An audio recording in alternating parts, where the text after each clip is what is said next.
10 тракторов и прицепное оборудование к ним прибыли на Ачимчирский МТС. Новая техника дает возможность проводить несколько видов сельскохозяйственных работ, в том числе обработку сельхозугодий лекарственными препаратами. Для этих целей служит различное прицепное оборудование. Особое внимание всех работников МТС приковано к трактору «Кировец». Самое главное, вот эта кнопка прибор и вот эта панель. Вот эта панель, когда показывает, должен на прибор смотреть. Если панель какой покажет, например, мост передний поставим видео, задний отключается. Если хотите отключать, при езде надо отключить, панель покажет сразу.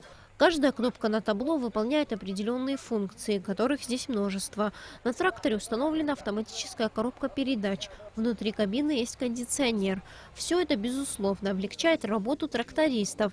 Необходимо отметить, что подобной техники до сегодняшнего дня не было ни на одной машино-тракторной станции Абхазии. Специально для водителей кировца российскими специалистами был проведен инструктаж. Инструктаж они по новой проходят. И еще раз мы им объясняем, говорим, что это новая техника, особый уход, ну как всегда.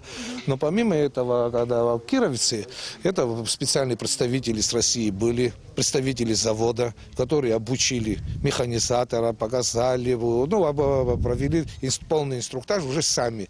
Всего на машино-тракторной станции Ачимчирского района было 14 тракторов, но большая половина из них постоянно выходит из строя. Как говорят сотрудники МТС, теперь у них появилась возможность обслуживать жителей района без каких-либо проблем и в установленные сроки. Местные обращаются, частные лица обращаются. Бывает, когда главы администрации сел уже сами, в общем, когда обращаются, мы выезжаем и выполняем ту работу, заказ, который мы получаем.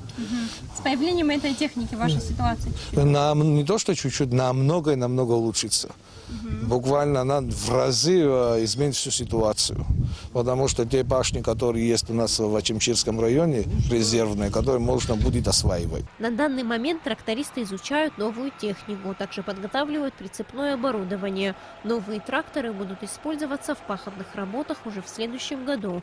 Что касается опрыскивателей, то с их помощью обработка сельхозугодий начнется в ближайшее время.